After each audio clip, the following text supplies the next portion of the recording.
妈妈说，谁吃到荷包蛋，谁就有选择的权利。我中奖了！乔乔，我们一向公平，这次是你姐中了奖。杨雪，顾远舟的婚事就给你姐姐。你没文化没长相，明天先去厂里做2年工，存够嫁妆，我们再给你找户好人家。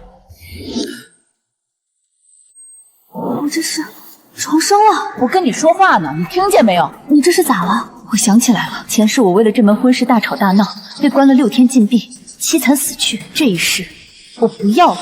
好，听你们的。你去哪儿？我去洗碗。妈，杨雪平时看远舟哥哥比眼珠子还重，今天怎么这么轻易就让了？现在崇尚婚姻自由，这婚事哪能说是让？你看看她那副样子，昨天去照相，别人问我她是不是我姐妹，我45，她不到27，丢死人了。明天远舟来，能看得上她才怪，我这是在给她挽尊。13年前，爸爸收到调任通知，被发配到西北垦荒，我妈下了2碗面。谁吃到荷包蛋，就跟我们一起走。从小运气就好的姐姐没有吃到荷包蛋，反而从没中过奖的我吃到了。妈，我中奖了。爸妈一向公平，你中了奖就该陪在爸妈身边去西北垦荒。你姐运气不好，没吃到蛋，我们已经和她断亲了，以后她就留在这儿读点没用的书，自生自灭吧。临走时，姐姐也没来为我送行。愣着干什么？快走啊！在西北时，我不知干了多少脏活累活，手上全是伤口。快把这药喝了。不要！你喝的这药是你姐冒着 IP 的风险寄来的，她被我们抛弃断亲，心里还记挂着家。你倒好，才来干了几天活，就又是血泡又是晕倒，一点苦都吃不起。上一世我信了，直到死才知道，这全是江母的激将法。江书和根本没寄过药，他对我寄去的求救信视若无睹。江母早就叮嘱过他，西北的信一律不准管。杨雪，你妈严厉惯了，别记恨她，快吃吧。这是家里最后的余粮。这13年，我挖了最硬的土，修了最长的渠，一个人扛起了3个人的活，把自己活成了一个农妇。大姐，您和这位是姊妹2个来照相吗？老板，您真会开玩笑。这是我妈，这位才是我的亲妹妹呢。那眼神像一记重重的耳光，把我的尊严抽得皮开肉绽。杨雪，你姐皮肤白，穿蓝色好看，你又瘦又小，商场里没适合你的衣服。舒和这些年寄人篱下不容易，杨雪，你这个当妹妹的要多让让她。13年的付出，换不回一件新衣服，只能换回一句多让让吧。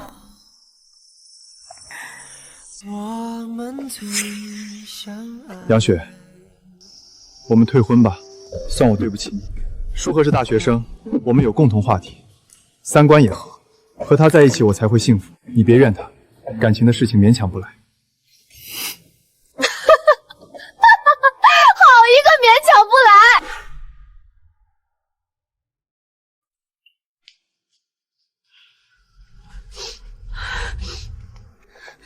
妹妹，你要怪就怪我，千万别怪远舟，我们是真心相爱的，求你成全我们吧。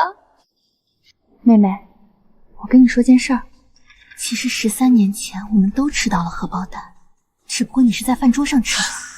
昨晚的面条里，我有2个荷包蛋，你却1个都没有。还有，顾远舟给你写的信全被我截获了，是我主动接近他，让他慢慢喜欢我。现在的你根本不配和我比。舒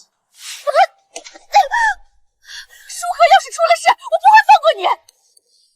就因为一个男人动手打自己的亲姐姐，江阳雪，你还是人吗？你姐说你性格大变，我还不信，现在看来，你太恶毒了。要不是有我，爸妈你们能全心全意的从西北回来吗？妈，你只记得江疏和爱吃花生，却不知道我对花生过敏。我过敏近医院10次，有3次差点死了，你管过吗？爸，你只会抱着江疏和教他画画，对我就是冷言冷语。你说我笨，说我与其浪费时间学画画，不如多做家务，好找个男人嫁了。都是你的亲女儿，凭什么这么区别对待？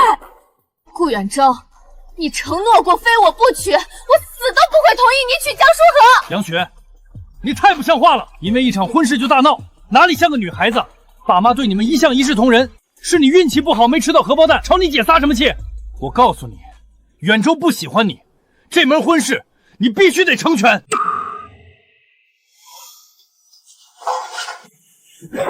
在里面好好反省，什么时候想通了，什么时候出来。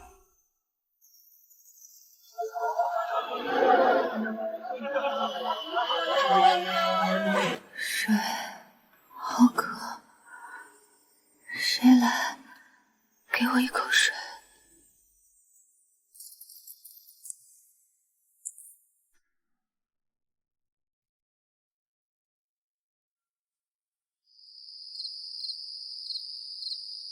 那死丫头今天居然没闹，真是转了性了。她那副样子，闹了也没用。远州哥哥现在看她一眼都觉得倒胃。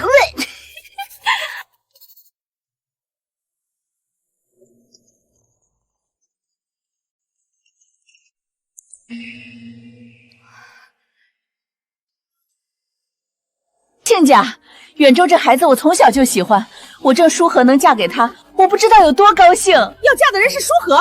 我知道，当初说定的是杨雪，可那丫头命苦，跟着我们在西北13年，变成现在这副样子。好在她懂事，知道自己和远州的差距，主动提出退婚，要成全舒和和远州，还说要出去打工，自己攒嫁妆呢。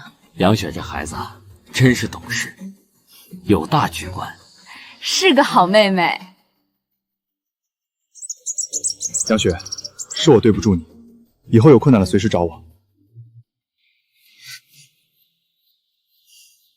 不用，妹妹，我知道你恨我抢走了远州，可感情的事不分先来后到，别赌气了。远州的调令已经下来了，你好好做2年工，攒够了嫁妆，我们一定给你找个有单位的。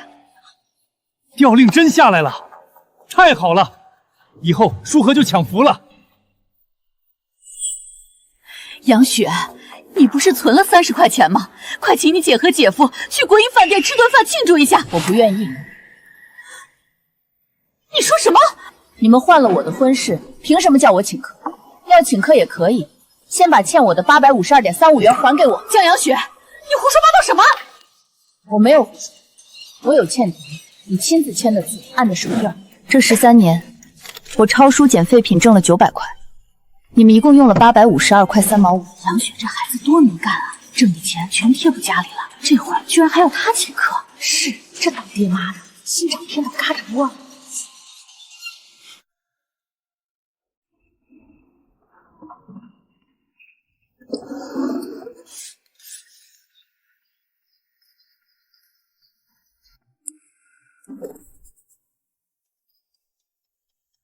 今江日照欠江阳雪11.8元，买画笔特立此据为凭。从1970年3月开始，至今11年，江日照和刘玉芬同志借了我共计825.35元，其中生病吃药花费169.43元，买画画器具和书籍483.55元，日常花费172.37元。哦，对了，回城时刘玉芬你还找我借了50块，给江日照买了一件中山装，你和江疏和一人买了一件的确良，说回来给我写欠条。这几件衣服穿在身上，不知道暖不暖和。用二女儿在大西北拿命挣的钱，供大女儿在城里过神仙日子。看那小姑娘穿的什么，像个叫花子。那当妈的还有脸打人呢？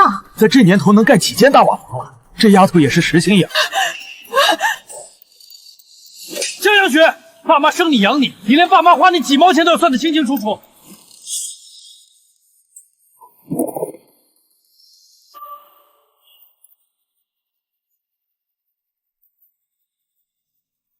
你就是个白眼狼！爸，13年前抽签的那碗面，真的只有我吃到了荷包蛋吗？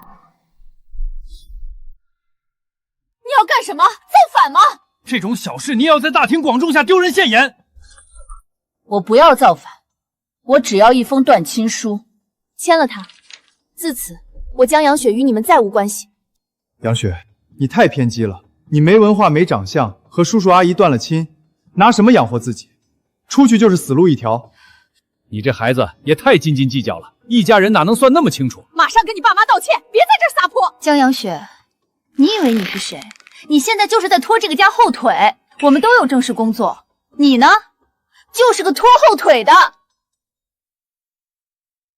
我都不好意思跟同事介绍，你是我妹。他忘了，如果不是我这个没文化的女工在西北没日没夜的干活挣钱，他连书都读不成，更别提进什么设计院。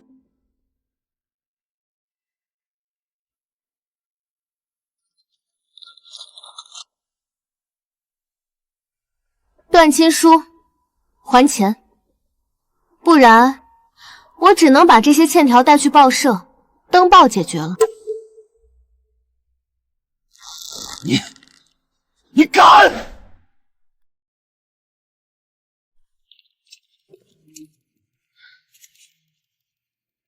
真的要给钱吗？他手上有欠条。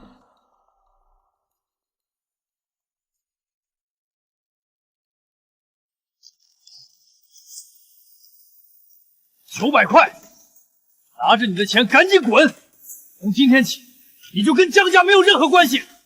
我倒要看看你一个初中没毕业的泥腿子，离开这个家能混出什么名堂。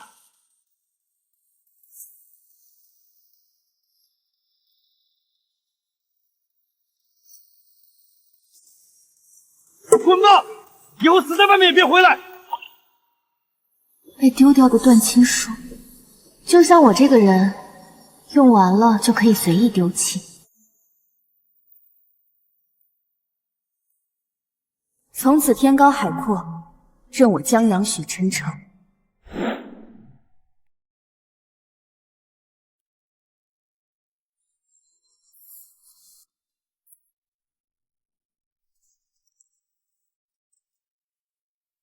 新的生活，新的我，这次就让我重新开始。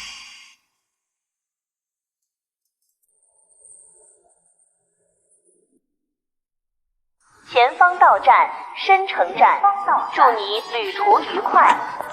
列车将在申城站停靠。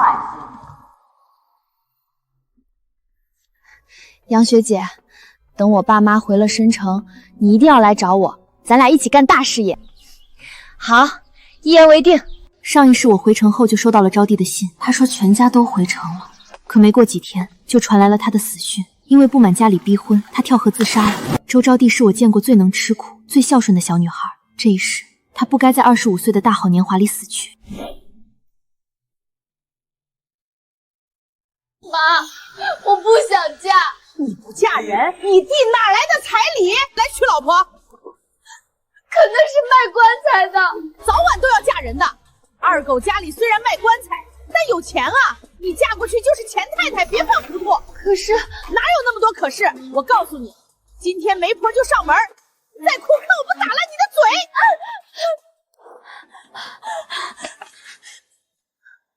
招娣，杨雪，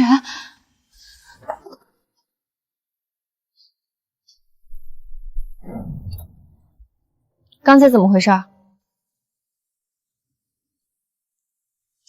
没什么。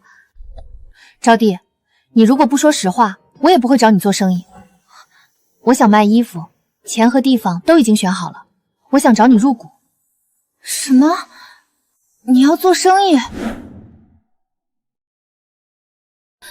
杨雪，你脑子没发烧吧？我们可是女孩子，怎么能抛头露面去干那种事？那都是男人才干的。街坊邻居看见了，背后指不定怎么嚼舌根。女孩子不能抛头露面，却可以待在家里给全家人当牛做马吗？招娣，我的情况你是知道的。这次我是跟我们家那两口子写了断亲书出来。断亲？江阳雪，你怎么敢？你疯了吗？杨雪，你跟爸妈断了亲，你以后怎么活？你一个女孩子在城里连个落脚的地方都没有，敢不敢的？我已经做了。至于怎么活，这里有钱有路子，我不是来投奔你的，招娣。我是来找你合伙的，当然，如果你不愿意入股，我也不怪你，只是你结婚的事情如果有任何困难，别一个人扛着，随时可以来找我。杨学姐，我跟我妈说不嫁，她就打我；我要是不嫁，她就死给我看。你妈不会去死，她要是真舍得死，就不会拿这个来吓你。她是在用你的心软绑住你，好把你卖个好价钱。你在这个家是人吗？你是工具，是给你弟换钱的工具。这是我暂住的招待所地址，想好了就来找我。3天，我只等你3天。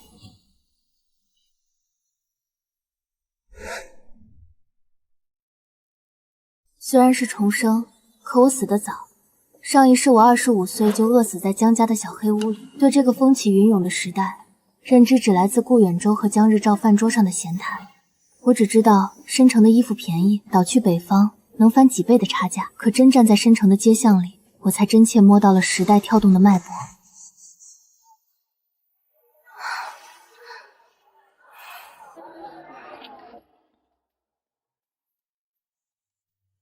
小妹，这货都是香港过来的，拿货价5块1件，少分都不卖。你要是只拿个10件8件，就别耽误我做生意。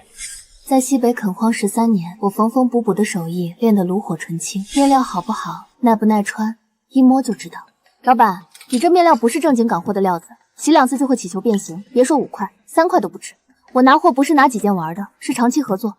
你给个实价，能做我就定，不能做我就转下一家。行吧，看你是行家，3块2一件，不能再低了。哎，一件3块钱进价的衬衫，这里能卖到10块，就算我摆摊卖8块，一件也能净赚5块，这比在西北挖1年地挣的都多。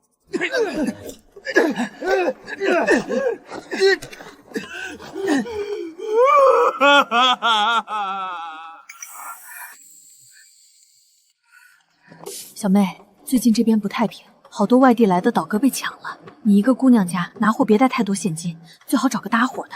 多谢大姐提醒，我知道了。找周招娣不只是因为上辈子的情分，更是因为我知道这条路一个人走太难了。周招娣性子软，从小被他爸妈 PUA 惯了，骨子里带着自卑。我得让他看清，他爸妈嘴里的为他好，到底是不是把他往火坑里推。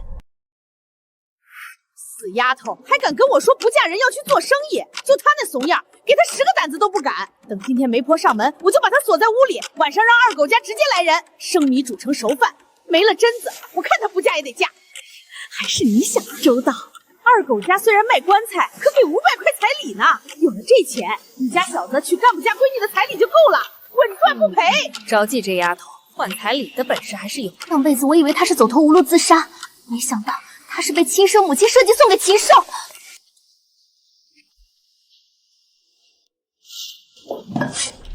嘿嘿，小娘子，你妈都收钱了，你就从了我吧。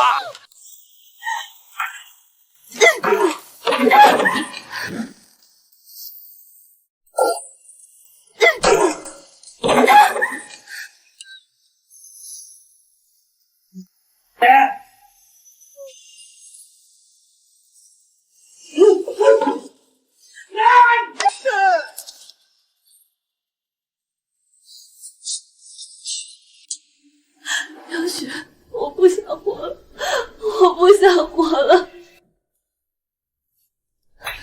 别说这狗东西没得逞，就算他得逞了，你要做的也是把这群畜生全部绳之以法，而不是作践自己的命。江阳雪，你坏了我家的好事儿，我跟你拼了！哎呦，好事儿？你亲手把自己的女儿往张二宝床上送，这叫好事儿？我告诉你，今天这事儿没完。现在是严打时期，他这事儿性质恶劣，足够让张二狗进去。不是我，你冤枉啊！同志，我不在乎，这辈子我绝不会再让他落得上辈子的下场。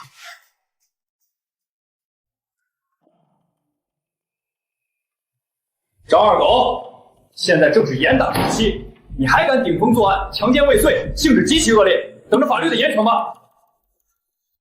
同志，误会，全是误会，我们家招娣是自愿的。同志，你要抓就抓他。自愿？是这个外地女人挑拨离间，是她坏了婚事。你女儿被绑在床上，哭得嗓子都哑了，这叫自愿？我看你这个当妈的是老糊涂了。招娣，你说，你快说是自愿的啊！你不说，你弟弟的彩礼怎么办？你想让你弟弟打一辈子光棍吗？不是自愿的，妈，他要强奸我，你是知道的，是你亲手把我锁在屋里，把他放进来的。你个白眼狼！你为了外人害你弟弟，我怎么生了你这么个赔钱货？江阳雪，你和张二狗勾结，你带坏我女儿，你是来骗钱的！带去旁边房间，再闹事一起拘留。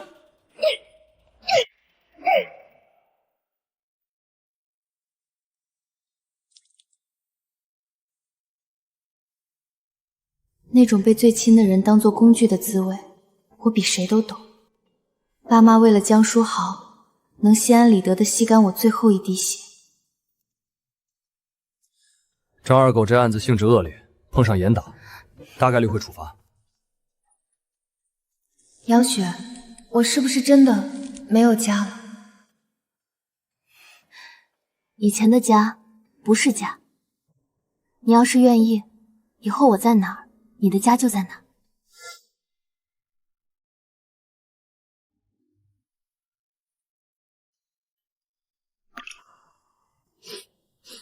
我长这么大，从来没吃过一整个荷包蛋。家里的鸡蛋永远都是我弟的，我最多只能喝口蛋花汤。我妈说，女孩子家吃那么好没用，早晚都是要嫁人的。以后咱们有钱了，荷包蛋吃到饱，想吃多少吃多少，没人敢再说一句闲话。杨雪，你为什么要对我这么好？我们只是在西北见过几面，连话都没说过几句。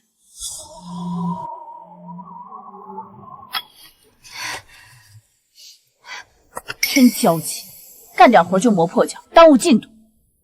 别总想着买药，家里没那闲钱，忍忍就过去了。姐，我看你脚烂得厉害，这是欢子油，我托人换来的，抹上管用，你别让我爸妈知道，不然他们要骂我的。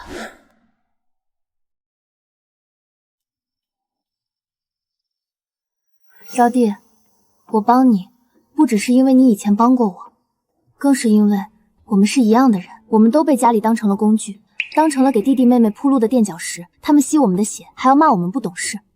可我们凭什么？我们的命也是命，我们也该为自己活一次。你看，这是我这几天在申城跑的市场，这件锦纶毛衣，申城拿货价8块钱，拿到东北的哈城最少能卖20块，一件净赚12块。还有这种加绒的裤子，拿货5块，卖15块，利润翻3倍。我手里现在有700多块钱，本来打算自己拿货去哈城，现在我想拉你入伙，我们一起干，赚了钱我们5-5分，亏了算我的，不用你担1分钱风险。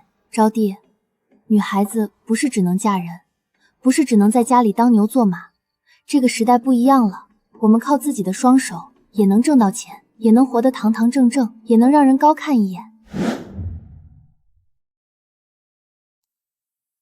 周招娣在犹豫，一边是20多年的家，一边是千里之外未知的人生，这条路终究要她自己选。你要是想回家看看，就回去一趟，好好跟周招娣爸妈谈一谈。但是你记住，无论周家父母说什么，都不要忘了昨天他们是怎么把你往火坑里推的。你的命比什么都重要。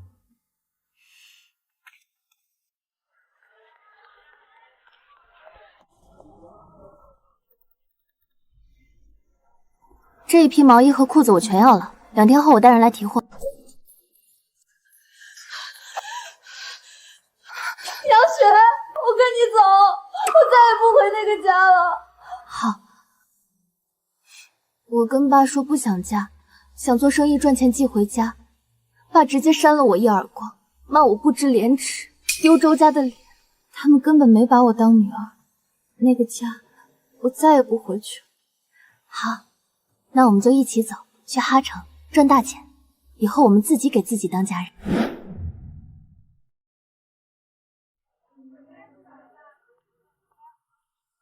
王老板，这50件锦纶毛衣、100条加绒裤和200件衬衫我全要了，每件加5毛，现在结账。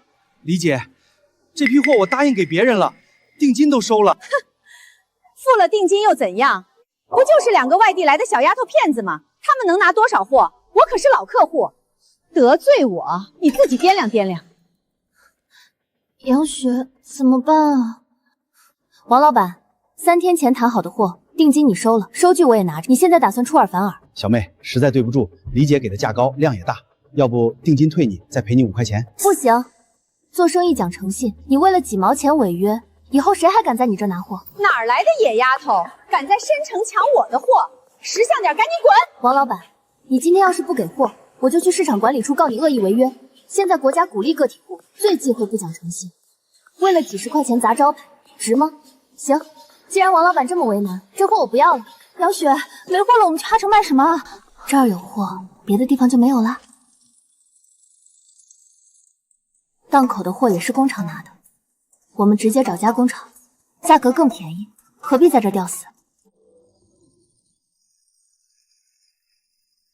这款式我们能做，大批量拿的话，每件比档口便宜5毛。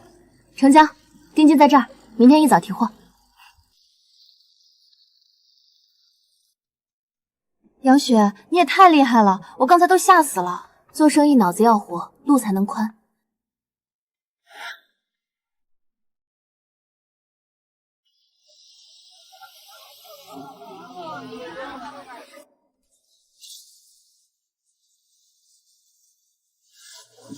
你这个假发还挺真，咱们打扮成这样去哈城，能行得通吗？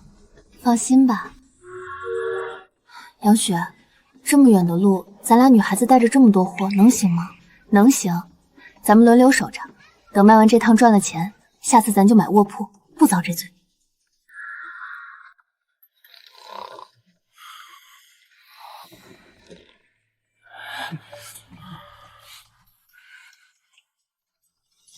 你们干什么？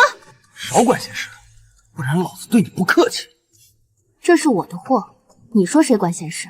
哎呦，小姑娘挺厉害的，我叫王建国，是哈城供销社的主任。你们这是去哈城做生意？王主任好，我们带了点南方的衣服，想去哈城碰碰运气。哦，正好我们供销社缺时髦款式，能看看货吗？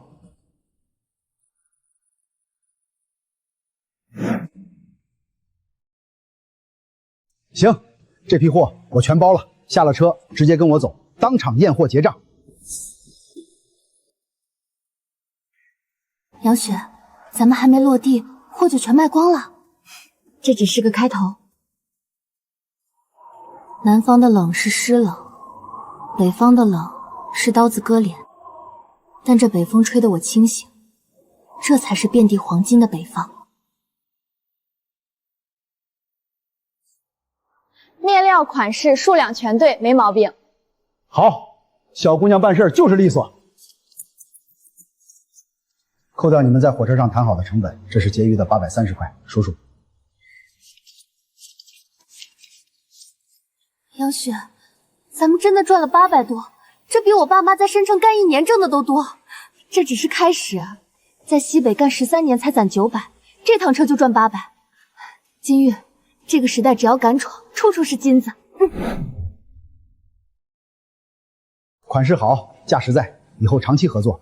你们下次多带点款式，我有多少要多少。王主任放心，半个月后下一批货准时到。哎呀，这款式真时髦，哈城都没见过，多少钱？8块一件。妹子，你看这料子，国营商城卖10块呢，给我拿1件。哪来的外地丫头，敢在老子的地盘摆摊？保护费交了吗？我们交了市场管理费，凭什么给你交保护费？保护费是老子的，不给钱，货全给你们扔了。杨雪，咱们就这么走了，以后咋摆摊啊？我们有供销社的渠道，何必跟这些人纠缠？走，回申城拿大货。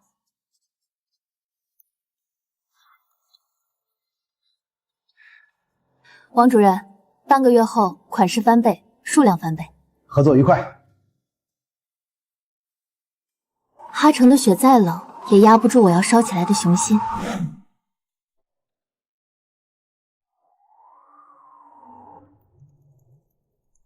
菜齐了，2位慢用。我长这么大，从来没进过这么高级的饭店，也从来没见过这么多肉。以前在家里过年才能吃上一口肉，还都是我弟先吃，剩下点骨头才能轮到我。以后想吃多少就吃多少。我们现在有钱了。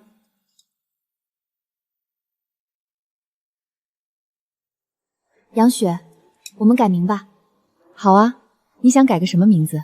我要叫周金玉，像金子和玉石一样金贵值钱，再也不是没人疼的。我要自己疼自己，自己把自己当宝贝。好名字。那你呢，杨雪？你要不要也改个名字？杨雪，大雪天羊棚里出生的丫头，爸妈取这名字时就没抱过期待。那我就叫江满福。满福，好名字，从头到脚全是福气。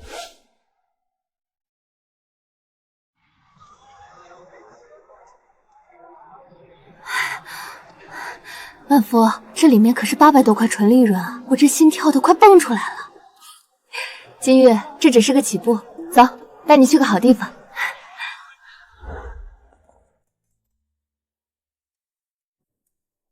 满福，咱来这破地方干啥？这房子看着都快塌了，来种金子。2栋全买断，小姑娘，我这地儿偏得很，路也难走，也就你们外地人敢接。您开个价，1栋1000、2000块，立马签字画押，房契归你。满福，2000块太多了，咱们刚赚的钱全投进去，万一亏了，不会亏，这里很快就是黄金地段。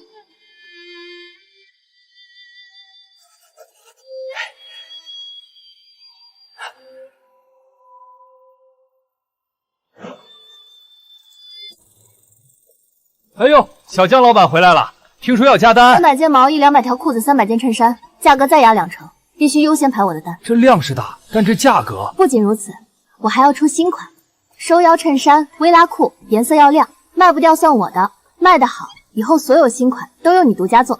行，就按你说的办。满福，咱们有存款了，这可是属于咱们自己的钱。金玉。江阳雪已经死在那个小黑屋里了，现在活着的是江满福。咱们从地狱爬出来了，往后只有阳光。王老板，你给我的这批货根本卖不动，你看看这些衣服全在我手里了。货是你自己抢着要的，钱货两清，概不退换。活该，谁让他抢咱们的货？小人自有天收，没空理这种人。走，去办正事。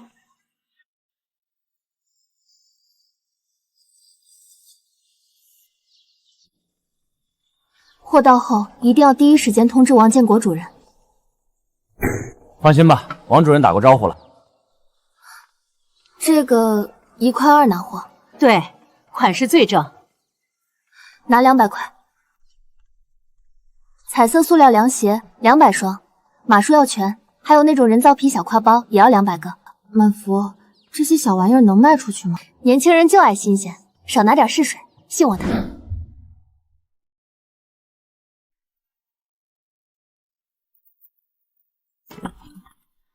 走过路过不要错过。这挎包真时髦，我要一个。给我来1块表。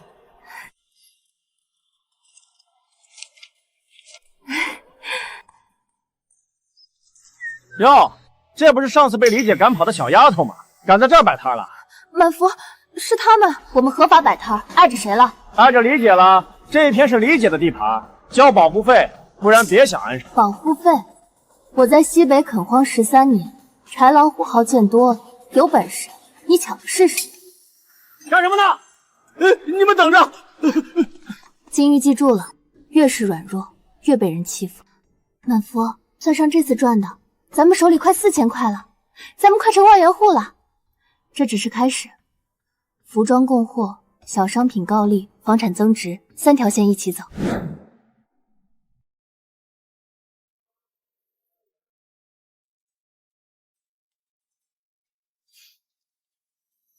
满福，咱们有家了，真正的家，对，咱自己挣出来的家，以后再没人能把你锁进小黑屋。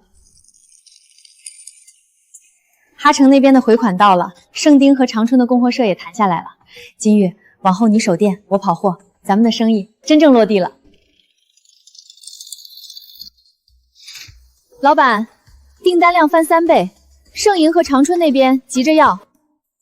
姜老板，你这眼光绝了，全哈城都抢着买。你放心，我亲自盯着，绝不会掉链子。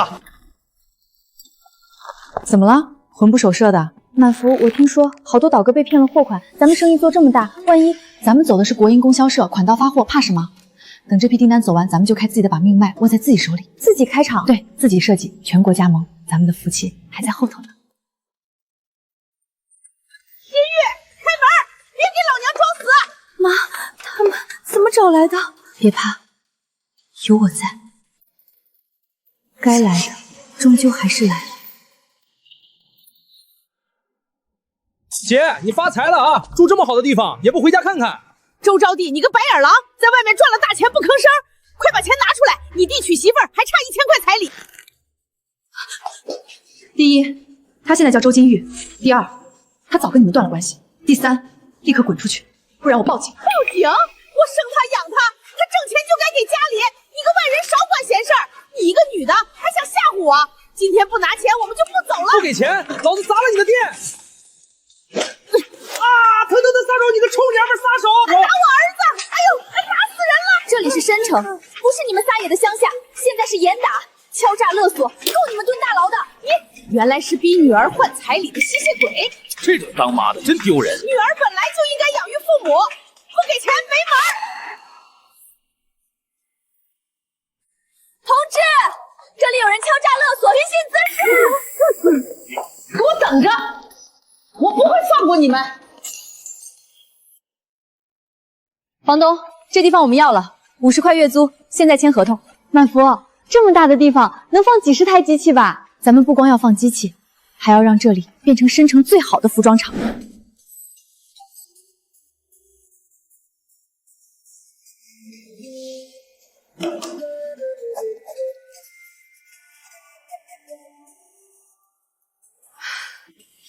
证件齐了，金玉，咱们去搬机器。这里靠墙排，左边机放窗下，采光好。满福，这3000块设备款一付，咱们的家底儿可去了一大半。别心疼钱，有了这些，咱们成本降30%，质量握在自己手里，这才是立身之本。现场走一道线，间距要匀，不许跳针。留下了。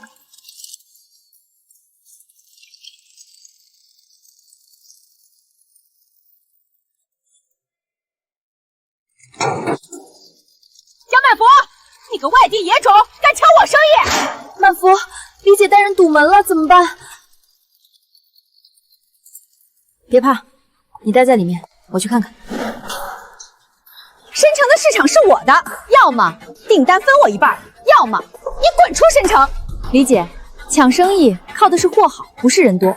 我证照齐全，你要是敢动我一块砖，咱们局子里见。给我砸！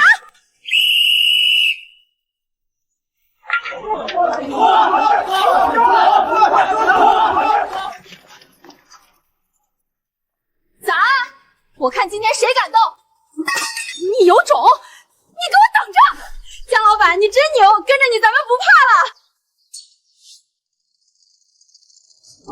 满福，他肯定还得来捣乱，咱们得防着点儿。防不住就变强。金玉，我要招更多的人，注册咱们自己的商标。我要让江满福这3个字成为申城的金招牌。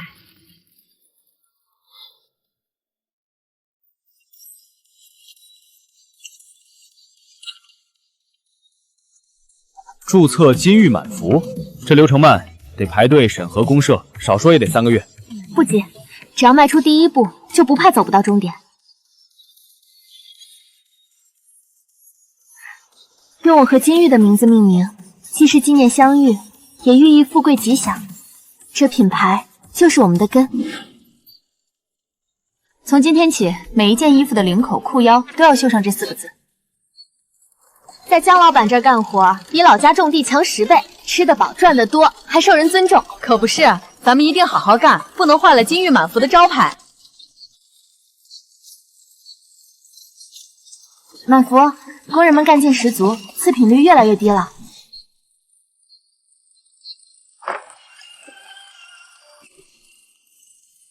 江老板，我真是没想到你年纪轻轻，能把生意做得这么大。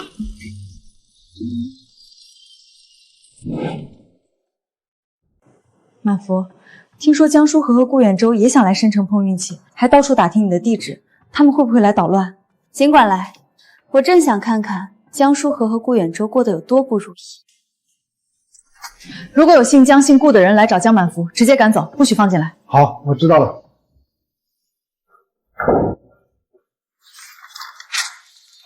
不用管那些烂人。金玉，咱们去开直营店。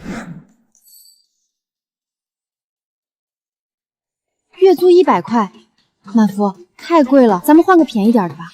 贵有贵的道理，直营店是品牌门面，必须让所有人都看到金玉满福的实力。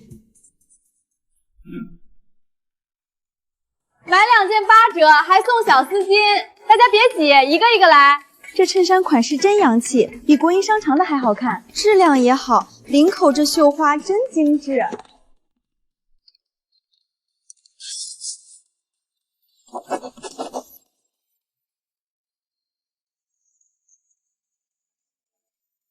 从西北的苦命丫头到深城的品牌老板，从被原生家庭抛弃到拥有自己的事业和家，我们做到了！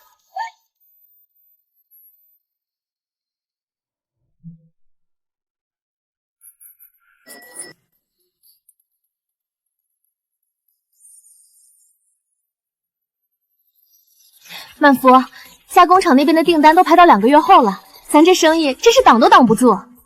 口碑做起来了，后面只会更忙。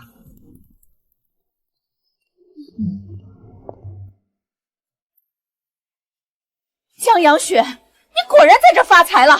你个不孝女，断亲这么久也不回家看看。妈，你别生气，妹妹可能是太忙了，顾不上咱们。杨雪，没想到你真的在深城做出了成绩。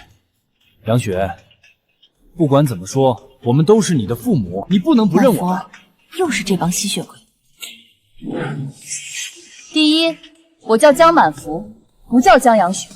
第二，我们早已签了断亲书，按了手印，法律上互无关系。第三，立刻离开我的店，不要影响我做生意。大家快来看，这儿有个没良心的东西，赚了大钱就不认亲爹亲妈，我白生他养他了。满福，一家人不说两家话。舒和我想来深城找工作，你现在是大老板，给安排个轻松的职位，不难吧？就是你随便给点工资就行，咱们还能帮你看着店，省得被外人骗了。大家评评理，13年前他们用荷包蛋设局，把我扔到西北垦荒，让我一个人干3个人的活，累死累活供江书涵读书。我在西北挖地13年，手上全是血泡，皮肤被盐碱地腐蚀的溃烂，他们问过一句吗？13年后，他们抢走我的婚约，把我赶出家门，签了断亲书，骂我是畜生不如。白纸黑字，签字画押，说我不孝不悌，生死无关。现在看我发财了，想来要工作，要认亲，原来是断亲了又来认，这也太不要脸了。当初把女儿当牲口使，现在看人家当老板了，想来吸血，滚吧！保安，把这4个人赶出去，以后金玉满福所有的店都不准放这4个人进来。江满福，你会遭报应的！我遭不遭报应不知道，但你们的报应很快就到。满福，你刚才太帅了，我心跳到现在都没停。这只是让他们认清现实，他们这辈子都别想再吸我一口血。江家4口的贪婪入骨，绝不会就此罢休。但现在的我有实力，有底气，不管你们耍什么花招，我都能一一化解。大家快看啊，这就是金玉满福的质量，一洗就烂，还扎皮肤。我要退货，还得赔我100块医药费。大姐，您先别喊，我们的衣服不可能出现这样的问题。这件衣服商标是假的，面料是次品。大姐，你拿件假货来我这闹，是觉得我好欺负？就是你家的，我在这儿买的，你想耍赖？把这假衣服扣下。金玉，报警，告他敲诈勒索、恶意诽谤。谁让你来的？说实话，我放你走，不然帽子叔叔来了，你就等着坐牢。是一个叫江书和的女人，她给我50块钱，让我闹得越大越好。原来是有人雇人捣乱，太缺德了。江书和是谁啊？怎么心肠这么坏？江书和，你还是只会这种下三滥的招数。顾远舟，你把钱都投进去了，现在人跑了，你让我怎么活？是你非要说能翻倍赚大钱，现在欠了1万块债，你满意了？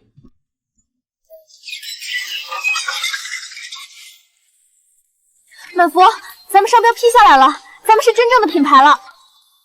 金玉，去把那3块地的合同拿来，咱们要准备盖自己的厂房了。路是他们自己选的，贪婪自私，活该摔得粉身碎骨。金玉，我们的时代才刚刚开始。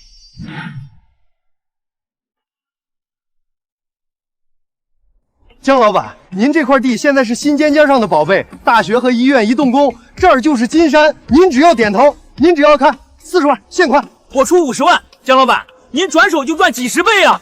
满福，50万啊，咱们一辈子都挣不到这么多，卖了吧。不卖。通知设计院，我的地我要自己开发商铺和住宅。品牌是根，土地是基，只要敢闯，女性同样能顶起半边天。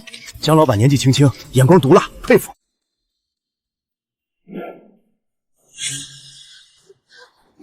满福，求你帮帮我们，债主快把我们逼死了。妹妹，我错了，我以前不该害你，求你给点钱还债吧，我给你磕头了。我早说过，我们互无关系，债你们自己还。江满福，你这么有钱败下，怎么了？我们是亲人啊！亲人？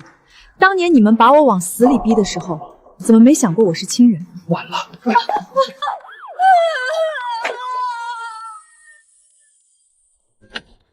老板，这种烂人真不该理。以后他们再也不会出现在我面前了。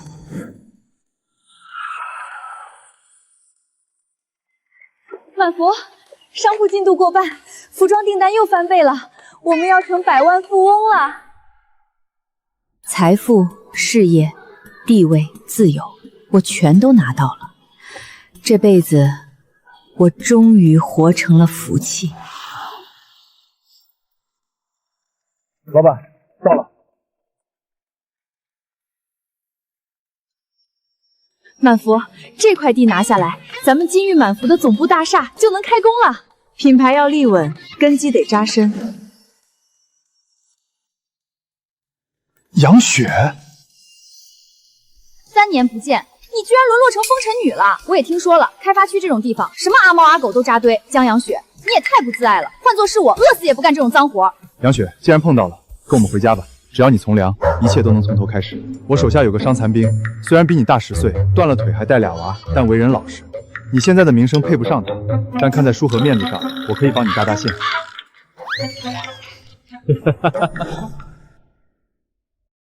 来看啊，江杨雪这个不孝女，发财了不管爹妈，良心被狗吃了。满福，这太欺负人了，我这就报警，把这2个吸血鬼抓起来。不用急，明天是全国优秀企业家内演讲会，他们想闹，就要在所有人面前彻底撕开他们的真面目。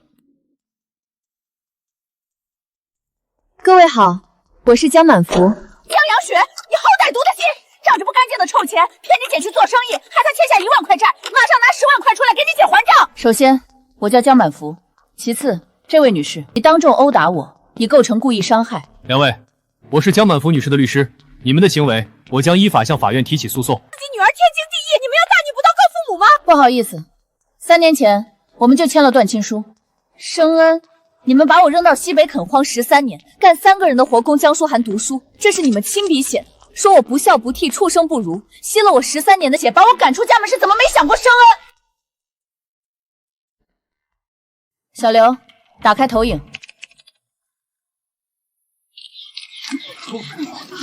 这哪是父母啊，这是写仇书呢吧？都骂人家畜生不如了，现在居然还有脸来要钱！从1970年开始，买画笔、买书、吃药，每一笔都有你们的亲笔手印。你们说我不孝，可在西北的13年，是我一个人干3个人的活养着你们，攒下的钱被你们一笔笔借，全花在了对江书和身上。江满福，你也得给我们养老！养老？你们让我当了13年牛马，却把最好的给了江书和，现在他欠了债，你们不去找心头肉，反而来找我这个被抛弃的女儿，带下去。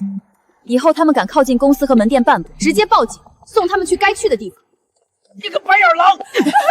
江总有魄力，这种恶情就该断个干净。从西北的苦难到深城的品牌，我深知自立才能自强。江总，我要加盟，这种人品做出的品牌，我信。完了，全城都知道了，咱们以后怎么出门啊？找楚河去，这祸是他惹的，得让他挣钱还债。满福，咱们的名声彻底打响了，全省的媒体都在夸你。重要的是他们再也回不来。但满福，你今晚真的没事吗？满福，咱们的名声彻底打响了，全省的媒体都在夸你。重要的是他们再也回不来。但满福，你今晚真的没事吗？演讲会的事儿，那个女人打你那一巴掌，我当时恨不得冲上去。那一巴掌打碎的不是我的脸，以后他们再也不敢踏进我们的世界半步。从现在起，我们要操心的事儿只有一件：怎么让金玉满福走得更远。江总、周总，你们看看这个。伊莎贝拉，这不是那个百年品牌吗？他们怎么也看上了国内市场？是早就盯着了。我们这2年的爆发式增长，送了他们的蛋糕。江总，他们还放出消息，说要在全国1线县市同时开旗舰店，选址都是最核心的商业地段，明显是冲着咱们来的。要打就打一场硬仗。江总，我们刚收到的消息，伊莎贝拉那边的首席设计师曾经在高定州拿过奖，履历确实吓人。履历再漂亮，设计不出想要的，也就是一堆布料。从今天起，设计部3个月内不许放1天假。我要你们去工厂、去农村、去胡同、去真正的女人生活的地方，给我把他们最想要的、最缺的款式全都画出来。去工厂、去农村？对。伊莎贝拉的设计师做惯了咖啡厅，他们能设计出适合纺织女工穿的工作服吗？你们要做的是让每一个普通女人都能穿得体面，穿得有底气。上辈子我只活到25岁，没见过什么外资，不懂什么资本博弈，但我知道，王主任是我在这条路上遇到的第一个贵人。伊莎贝拉想用钱砸死我，那就看看谁的骨头更硬。江老板，不，江总，你怎么来了？王主任，我来看您，也想了解一下供销社现在的情况。改革嘛，阵痛难免。上面说供销社要改制，以后市场化运作，没效益的就关停。我们这种老系统，哪竞争得过私人批发市场？王主任，您还能撑多久？最多半年，到时候这几百号老员工都得下岗。王主任，供销社是国家的根基，您也是我这辈子最感激的恩人。当年要不是您在火车上批了我的今天第一批货，就没有今天的江满福。那是你有本事，我这条老命能帮上你是王主任，我想跟供销社合作，金玉满福把你们的网点改造成我们的区域分仓和直营中心。你的意思是？我投资，您出人出地方，一起干。可伊莎贝拉不是正在抢你的市场吗？这时候你还有余力管我们？正因为有外敌，才更要守住自己的阵地。供销社有几十年的信誉，有遍布全国的网点。江总，我替供销社几百号员工谢谢你。该说谢谢的是我，王主任不能忘本。第一批货800块钱利润，那时候我和金玉以为这就是天大的钱了。你好，请问是江满福女士吗？关于您在巴黎时装周的参展事宜，有一些法律细节需要跟您确认。陈律师，这么晚了还在工作？还是下午。听说您那边遇到了一些商业上的麻烦，我顺带关注了一下。关注？别忘了，我是商业律师，伊莎贝拉的中国市场行为模式我很熟悉。江总，如果你需要，我可以为你提供一些建议。陈律师，我们素未谋面，您为什么愿意帮我？因为我服务的客户以前也被伊莎贝拉用同样的手段打垮过，我看过他们内部资料，这种资本碾压很不公平。我在国外的媒体上看到过您的演讲，关于从西北到深城的故事。江总，您是一个值得被尊重的企业家。那就麻烦陈律师了。江总，伊莎贝拉那边动作太大了，2个月内他们在开了12家旗舰店，全是最核心的地段，装修预算不设上限。他们给加盟商的优惠条件也开得很高，免加成费、包设计、给装修补贴，已经有几家咱们的一线客户被他们抢走了。满福，我们是不是也该降降门槛，或者加大优惠力度？他们所有的店都在最贵的地段、最大的商场，开在路易威通、爱马仕的旁边。这说明什么？说明他们的定位根本不是给普通人穿的。他们瞄准的是那5%的富裕阶层，而我们的客户是谁？是纺织女工，是小学老师，是县城姑娘，是每一个靠双手养活自己的女人。伊莎贝拉的广告再华丽，一件衬衫定价1000块，跟我们一件80块，款式更好、面料更实的衬衫比，谁的市场大？不要用最短小去打对方的长脚。他们是天鹅，我们是麻雀，但别忘了，麻雀虽小，五脏俱全，而且几亿只麻雀。小姑娘，你找工作？是的，我是学会计的，刚从北方过来。你认识王建国吗？他是我爸。您怎么认识？你爸是我这辈子的恩人。小丽，怎么了？菜不合口呸？不是的，周总，是我太感动了。我爸退休后一直病着，我妈身体也不好，在老家根本找不到像样的单位。你爸当年在最穷的时候，在火车上就敢批我的货，拿他的职位给我担保，没有他就没有我的今天。从今天起，你就是我江满福的妹妹，我给他安排最好的医院。小丽，我们都是苦出身，知道什么是难。你的人生有我们呢。谢谢江总、周总，我一定好好干。不许你叫江总，叫姐。江总，久仰，我是林振邦，伊莎区总裁。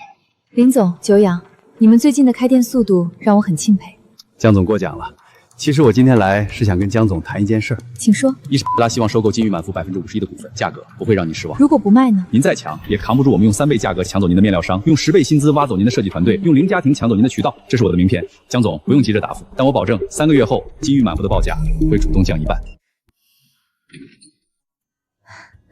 满福，金玉，他学得挺快的，拿对付别人的招数来对付我。咱们不怕他，咱们这辈子什么坎没迈过去。我没怕，他们想拿钱砸死我，那我就让他们看看什么叫从烂泥里长出来的骨头。江总，晚上好。看来宴会上遇到了一些不愉快的事儿。陈律师，我需要知道伊莎拉所有的弱点。伊莎拉在多年前用同样的手段打垮了3个本土品牌，手段确实凶狠，但他们在中国市场有一个致命弱点——供应链。据我所知，伊莎拉现在最焦虑的事，就是想在找到一个能稳定供货的超大型纺织集团。陈律师，帮我查这些供应商的名单，我江满恒欠你一个人情。江总，周总，我发现了一些不对劲的东西。这批面料采购单单价报的比正常市场价高出30%，而且这几个供应商的资质审核都绕过了正常程序，直接从一个叫老赵的人手里批的。老赵，他是咱们最早一批厂的行政主管，跟了咱们好几年。金玉，别声张。小丽，这件事只有我们3个人知道。快点，天亮前这批货得送到那边厂子去。老赵，这车货打算送到哪儿去？江总，这不是您让送的新版样衣吗？金玉满服的样衣，做到行政主管。老赵，公务司你跟了我几年？7年。7年，你从一个搬运工做到行政主管，工资从50涨到1000，过年有奖金，家里老人有病我批过3个月带薪假。是有人给我钱。伊莎拉，小刘，带他去派出所按程序办。江总，你不能这样，我跟了你7年啊！所以我才觉得恶心。满福，你还好吗？我想一个人待会儿，西北的盐碱地都没让我掉眼泪，那个跟了我7年的人，差点让我哭了。供应商名单发你邮箱了。附一件小事，林振邦本人曾经负责过收购案，那个品牌的创始人后来破产自杀，这件事在当地媒体一直压着。林振邦，你想吃了我，也不看看你的牙口。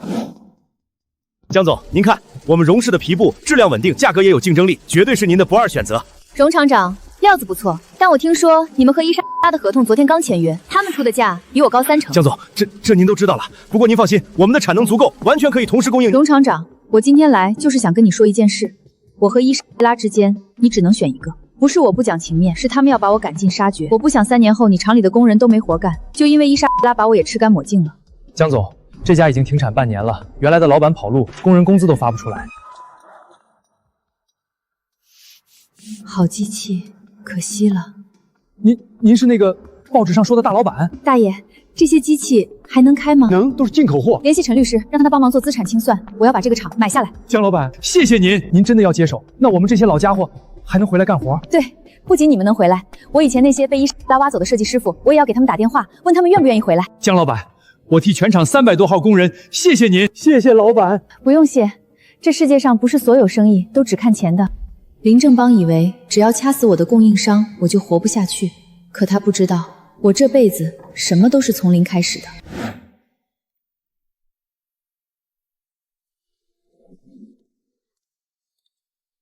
在想什么？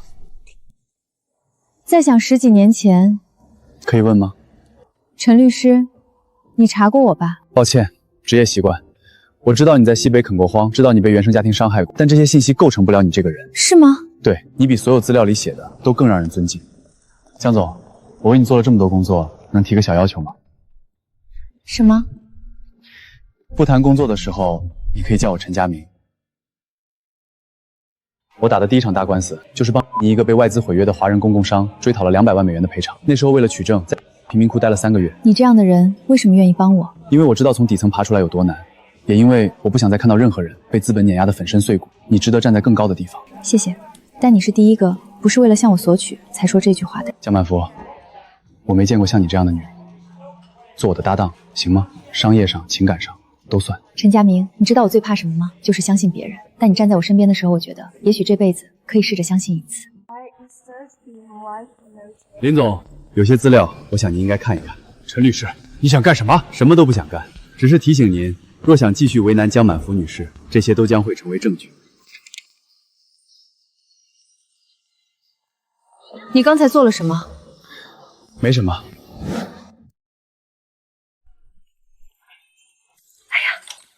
陈佳明，你们之前通过电话。周总好，小丽好，久仰。可以啊，满福，你这一趟收获不小啊。周总，我听满福说过，你们是一起从最难的时候熬过来的，以后我会好好照顾她。行，有你这句话，我就放心了。满福，你跟我说实话，你是不是真的喜欢他？金玉，我这辈子没谈过恋爱，顾远舟那种不能算，我知道。但陈佳明不一样，看着我的时候，不是为了从我身上得到什么，他只是觉得我应该被好好的对待。金玉，我也想像你一样，有个人在身边，不是为了找依靠，就是想有个人能明白我为什么这么拼，也能接住我累了的时候。你值得，满福，你比谁都值得。我这一辈子有过2段人生，第一段我是江阳雪，我认命，觉得女孩生来就是吃苦的。第2段我是江满福，我不认命，觉得女孩靠自己的双手也能活成个人。这个基金会不是施舍，是投资，投资给每一个不想认命的女孩，让她们知道，只要想读书就有书读，只要想改变就有路走。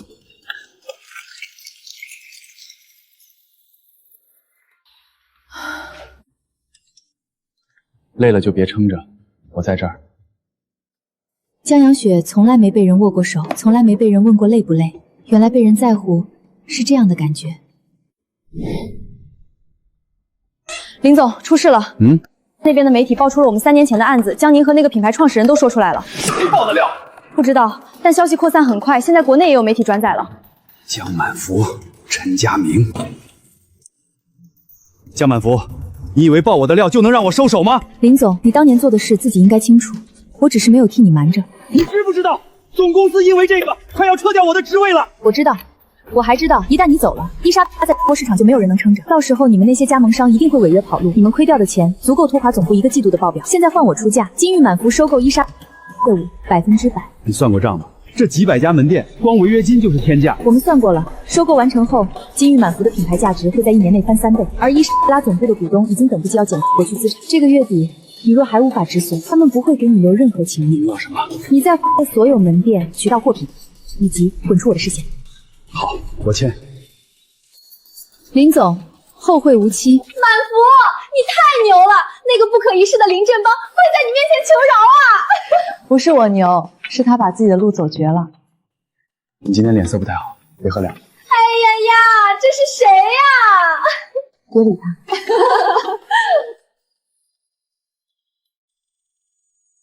周总，方燕先生来找您，说想跟您汇报一下总部大楼的设计方案。请他进来。周总，新的修改方案已经全部核算过了，结构、采光、通风都按照你的要求做了调整。方工，你办事我放心。周总，有个不情之请，你一直叫我方工，叫我方燕，是不是更亲近一些？方燕，其实不只是工作，我很欣赏你。满福，我好像也有点动心了。方燕，他看我不是看什么周总，就是看一个女人。他说我的表情很好看，说我的笑声让他觉得温暖。可我不知道我的条件配不配得上他。他父母都是大学教授。你听着，周金玉，你是我们品牌的高级副总裁，是千万年薪的商业精英，是你自己一刀一刀挣出来的尊严，不需要因为出身觉得自己配不上任何人。满福，谢谢你。周总，不，金玉，我想告诉你，我喜欢你，不是因为你是什么高级副总裁，是因为你身上有一种让人安心的力量。我第一次在工地上见你，你和工人一起搬货，手上被箱子划破了，你笑着说没事儿。那一瞬间，我觉得这个女人是我见过的最温柔也最坚韧的女人。我小时候名字叫招娣，招弟弟的招娣。我妈把我当换彩礼的牲口，恨不得我早点嫁人给弟弟换钱。是满福救了我，他拿着菜刀把我从禽兽手里抢了回来。从那以后，我才知道女人能为自己活。周金玉，你不需要任何人拯救，如果你愿意，这辈子让我来爱你。好。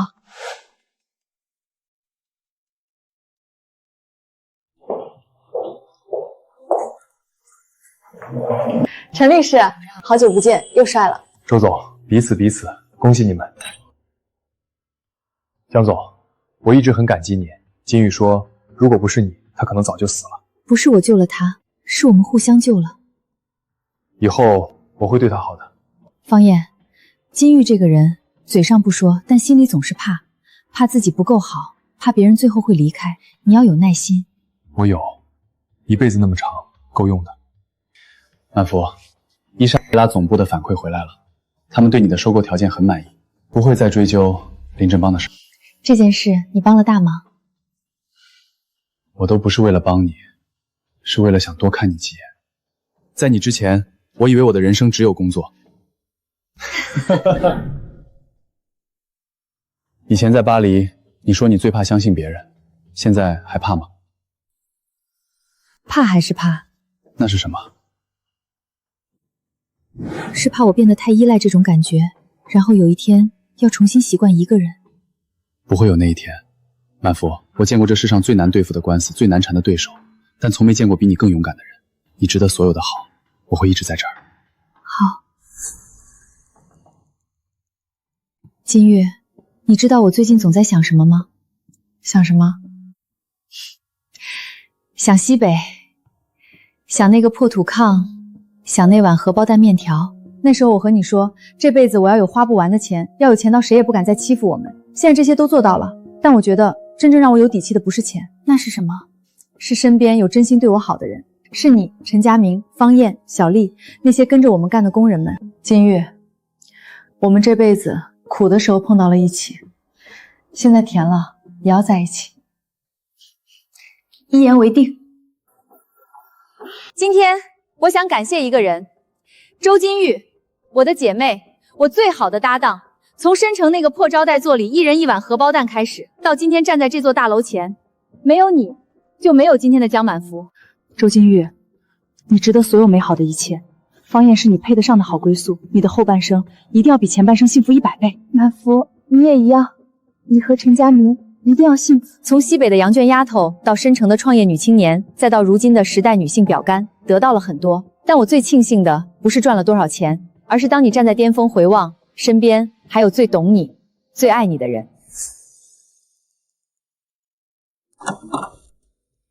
江总、周总，出事了！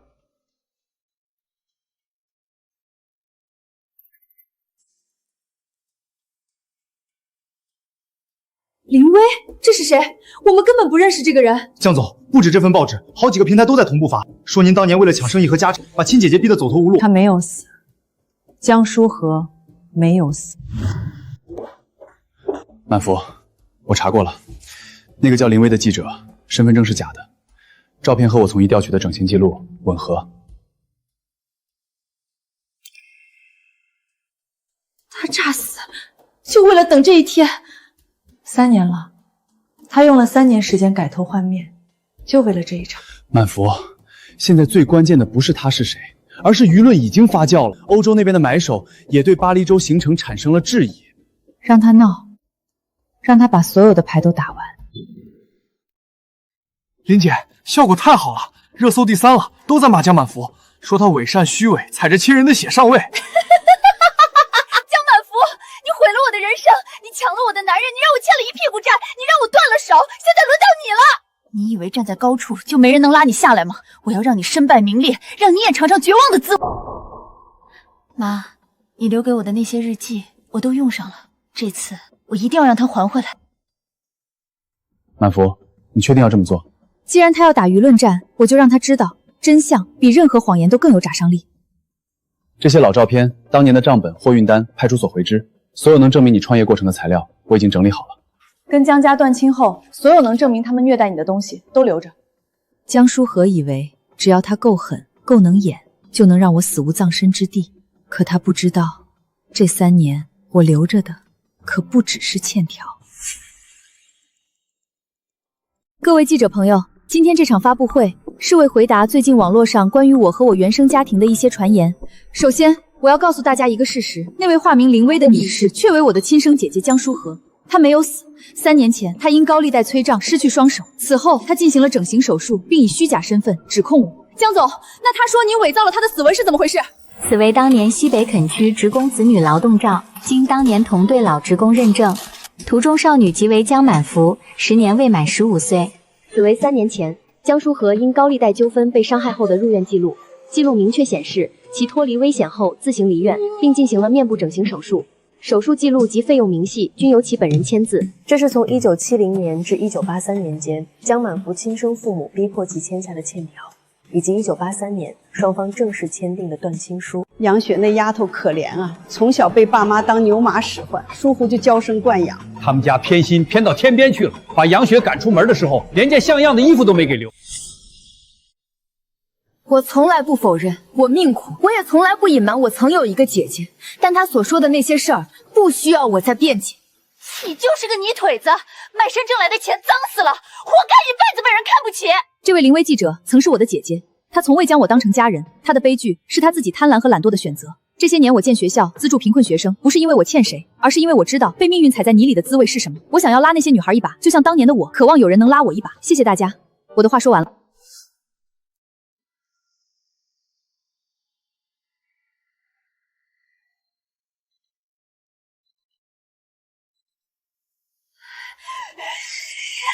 假的，全是假的，他买通了他们所有人。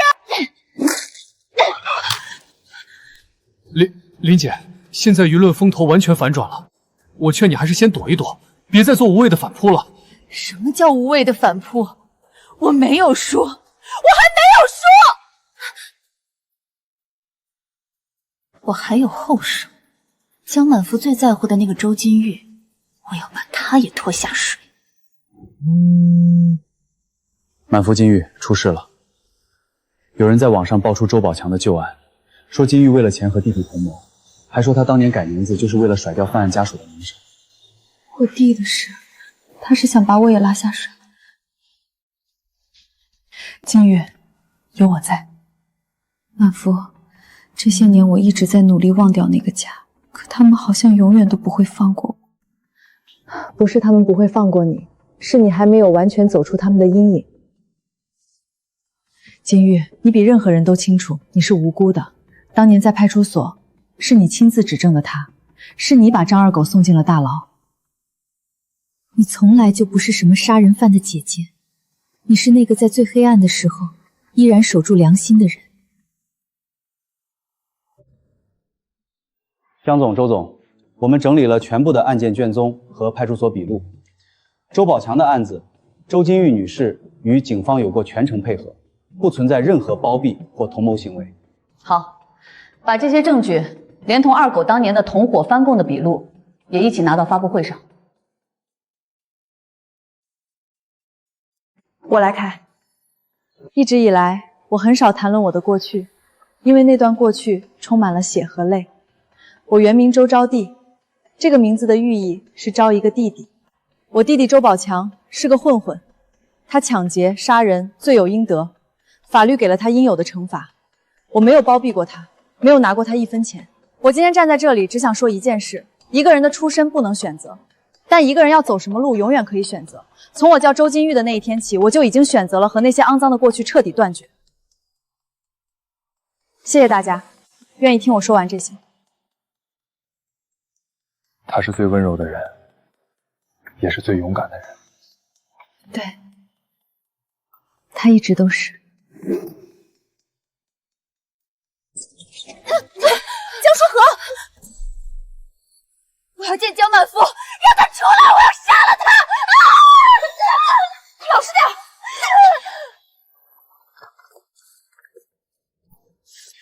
司法鉴定结果出来了，江书和的精神状态已经不具备承担刑事责任的能力，法院判定强制医疗，终身不得出院。满福，心里什么感觉？江阳雪小时候最渴望的事就是姐姐能抱着她说一句妹妹真好。后来她死了，这个愿望也跟着死了。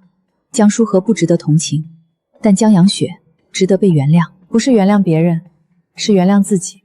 这么多年来，她一直觉得是自己不够好，其实不是，从来都不是。对，从来都不是。满福，一切都结束了，接下来你有什么打算？金玉，你有没有觉得咱们这辈子缺了点什么？缺的不是钱，也不是事业，是别的。上辈子我死在小黑屋里饿死的，这辈子我什么都有了，但我从来没想过要做一件最普通的事。什么？做一个母亲，不是被人逼着生的那种，是我自己选的，被祝福的那种，一个干干净净的带着所有爱的生命。满福，我想试着做一个好妈妈，比江母好10000倍的那种。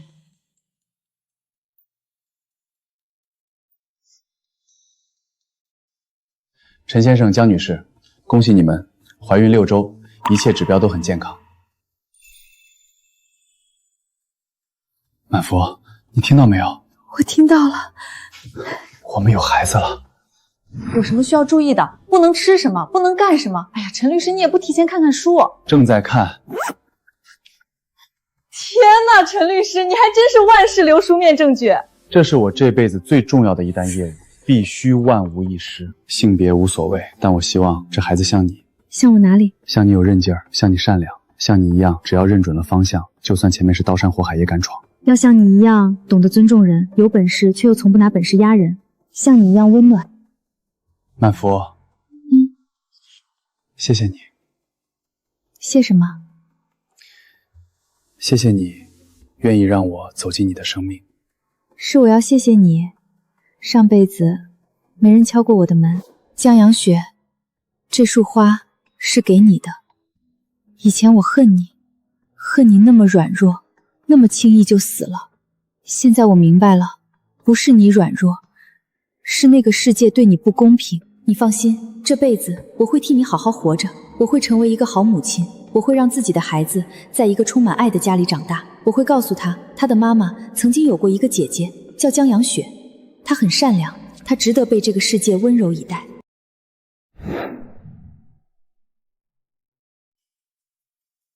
各位，金玉满福这个品牌从今天起正式成为受国际保护的中国品牌。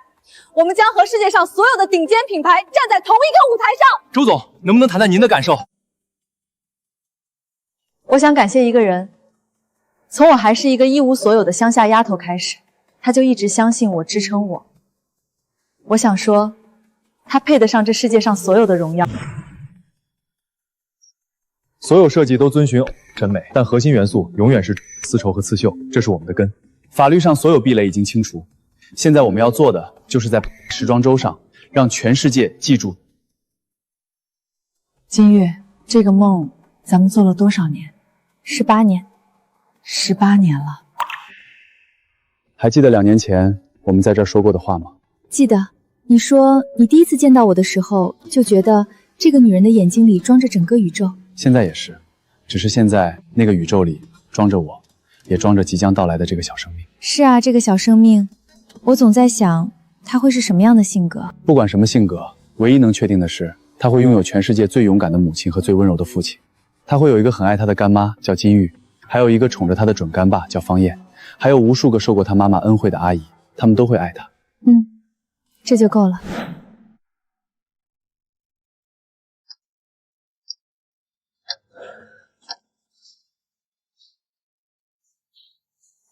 没事的，陈律师，满福是什么心体素质，你又不是不知道。我知道他在里面很痛苦，可我却希望时间能过得再慢一点。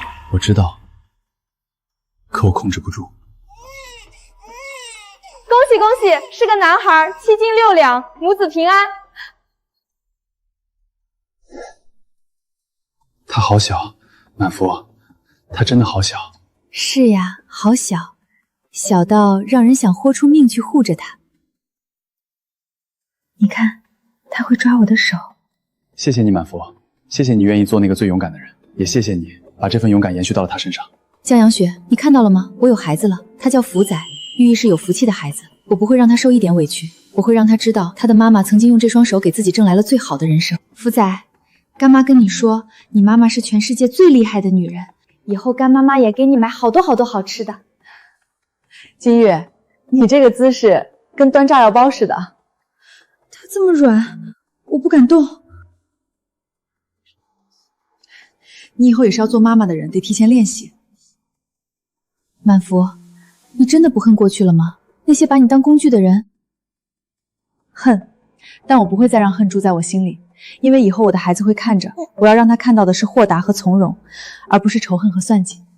是，福仔是福气的福，以后福气会陪着他走很远很远。很多人问我为什么赚了钱不享受，要做这么多事。我想说，因为我曾经穷过，知道穷是什么滋味；我曾经没人管，知道孤独的滋味。现在我有了能力，就想让那些和我一样出身贫寒的女孩子们不再经历这些。我想让她们知道，她们不是一个人在战斗，她们的身后有我，有我们整个团队。这世上最昂贵的东西，从来不是黄金和珠宝，是自由，是尊严，是一个人从泥泞中赤脚走到阳光下的勇气与希望。我的孩子还小，他还不懂这些，等他长大了，他会知道，他的妈妈是一个不怕从头再来的人，他的干妈是一个在黑暗中依然相信善良的女人，她的家庭是无数普通女工和她妈妈一起撑起来的。福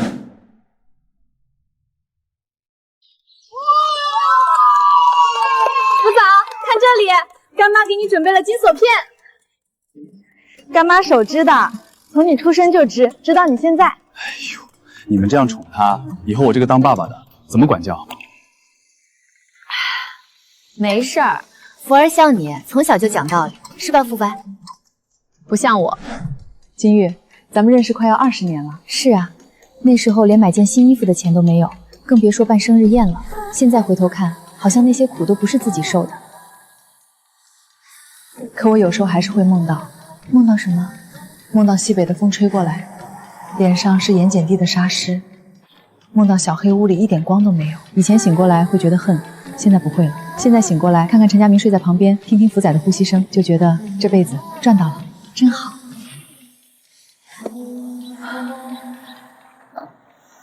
还是这么冷，感觉骨头都冻酥了。以前这儿是我们的地窝子，晚上睡着，沙子会从屋顶掉下来。爸蹲在门口抽旱烟的背影，我记了一辈子。他从来没回过头，哪怕我咳得快死了，他一次都没回过头。以前恨他不回头，现在不恨了。他是懦弱，一辈子都被这个女人掌控着，抬不起头。其实他也挺可怜的。走吧，带你们去看看当年我种地的盐碱地。满福，你看那块地活了。是啊，活了。以前我以为这片地跟我的心一样，死了就是死的，后来发现不是。只要你不放弃它，它就会慢慢活过来。土地是这样，人也是。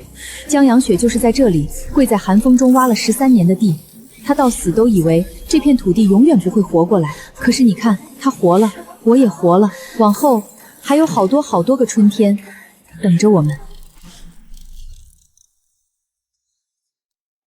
你们确定？确定。第一个旗舰店落地，后续需要在欧洲深耕，国内可以交给团队，方燕的设计事务所也需要到欧洲历练。舍不得，我也是。但满福福仔还小，你这边更需要我远程，巴黎那边需要我亲自坐镇。方燕也有自己的抱负，我要和我的爱人并肩而立。江总，我会照顾好金玉。我知道你会。下雨的时候记得打伞。金玉以前不爱打伞。知道了。干妈，拜拜。干妈会经常坐飞机回来看你，你要听妈妈的话，听到没？满福，我走了，你照顾好自己，别太拼。你也一样。他们会很好的。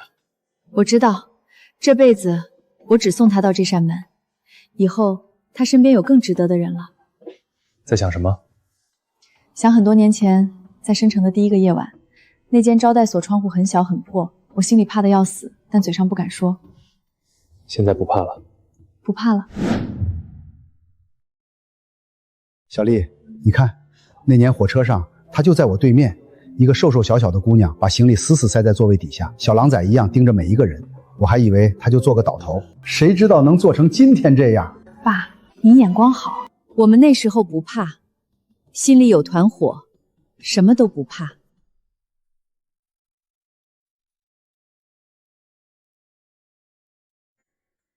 感谢江妈妈，让我知道原来女孩也可以为自己活。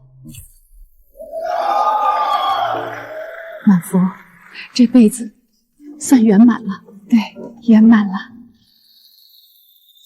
妈，我决定好了，明年去西北，带着公司新成立的乡村振兴基金去改造那些废弃的盐碱地，不是捐钱，是留在那里扎根。你舍得这边的生活？舍得。您当年从西北走出来，不是为了抹掉它，是为了有朝一日能改变它。剩下的事情交给我。好，好，去吧。福仔，你记着，这辈子不管走到哪儿，心里都要装着那些还在泥里的人。记着。